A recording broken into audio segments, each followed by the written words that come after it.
It's not often that astronomy ascends into the headlines, This is historic, this discovery. but the possibility of an alien spaceship will do that. You know what I call that?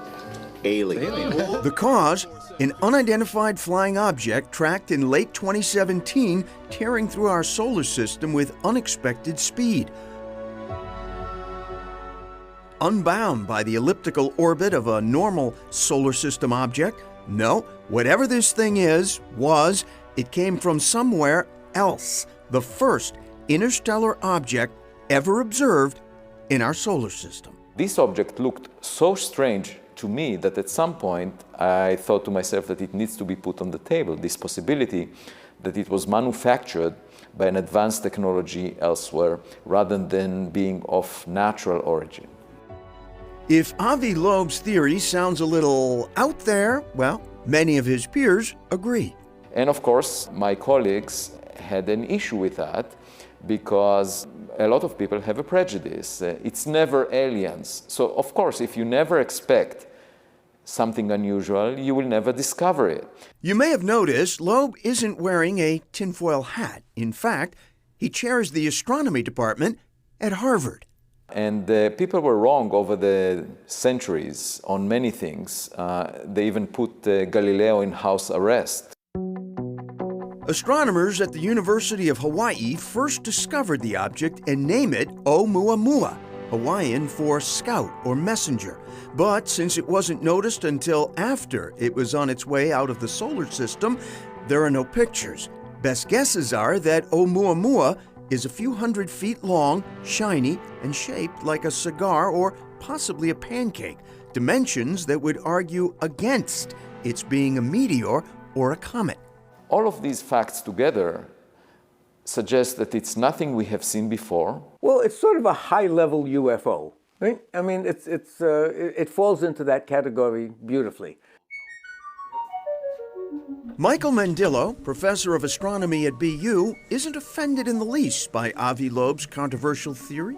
When you're in the realm of speculation, there are no rules, right? But that doesn't mean Mandillo is on board with little green men. It's always a possibility, but we got to worry about sort of going overboard in terms of making more out of something than it really is. Just because Oumuamua doesn't conform to expected laws of astrophysics, says Mandillo, doesn't mean it's an alien spaceship.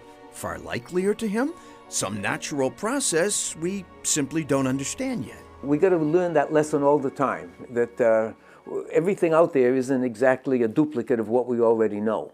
And that's the joy of discovery. Still, discoveries of the last quarter century make the likelihood of extraterrestrial life stronger than ever, with thousands of newly discovered planets in our galaxy and billions more behind them. If you roll the dice billions of times, my sense is that you will likely get conditions similar to the Earth, and I don't think we're special. Whoever argues that we are unique shows arrogance. It's sort of like an ostrich putting its head in the sand and not noticing anything that lies ahead.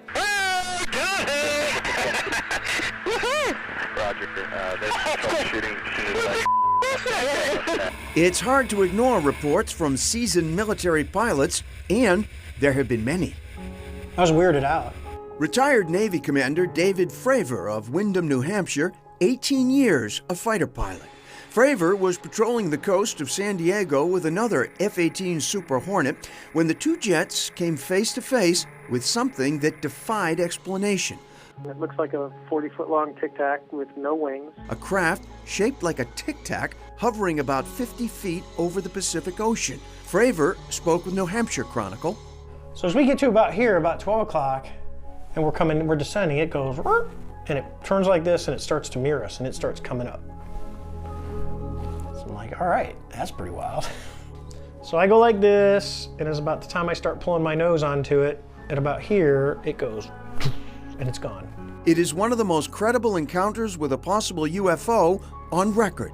It occurred in 2004, but the Pentagon didn't acknowledge its existence until this video was released a couple of years ago. What do I think it was? I think it was something not from this world. Honestly. And back to Oumuamua, that mysterious visitor from deep space. Professor Loeb has a theory that it's a sort of solar sail or light sail, a craft powered by the rays of the sun and the stars. To be continued. Up next, to find extraterrestrial life, a UFOTOG might help.